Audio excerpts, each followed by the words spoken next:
संस्कार ही हमारी पहचान, भक्ति ही हमारा आधार। सब्सक्राइब करें भक्ति सागर ओरिजिनल। नवरात्रि और दुर्गा पूजा के 4 अद्भुत रहस्य बाय भक्ति सागर ओरिजिनल्स।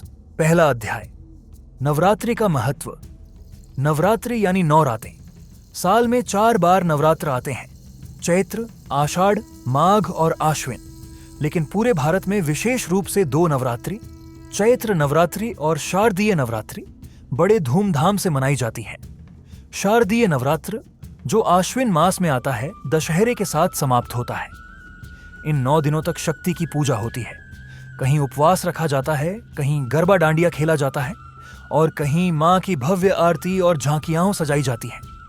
गुजरात में पूरी रात गरबा और डांडिया होता है, तो पश्चिम बंगाल में नवरात्रि को हम दुर्गा पूजा के रूप में जानते हैं, जो वहां का सबसे बड़ा त्योहार है। दूसरा अध्याय, महिषासुर और मां दुर्गा का जन्म। अब सवाल यह है कि इस पूजा का संबंध महिषासुर से क्यों है।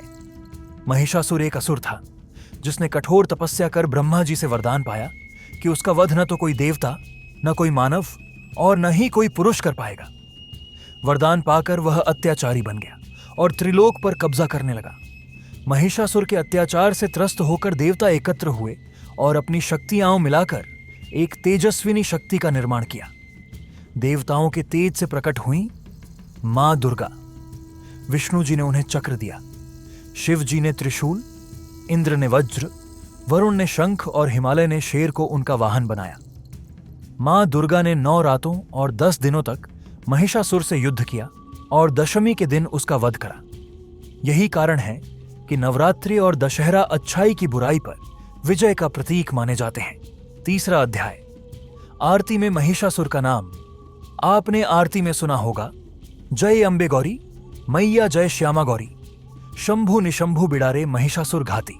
इसका अर्थ है कि मां दुर्गा को हर बार उनके उस अद्भुत पराक्रम से याद किया जाता है जब उन्होंने महिषासुर जैसे अत्याचारी का अंत कर धर्म और सत्य की रक्षा की। इसीलिए उनकी आरती में महिषासुर का नाम लिया जाता है। अब बात करते हैं पश्चिम बंगाल की। पश्चिम बंगाल में दुर्गा पूजा क्यों प्रसिद्ध है। वहां दुर्गा पूजा सिर्फ धार्मिक उत्सव नहीं, बल्कि सांस्कृतिक और सामाजिक पर्व भी है। बंगाल में मान्यता है कि इन दिनों मां दुर्गा अपने मायके आती हैं और पूरा राज्य उनका स्वागत करता है।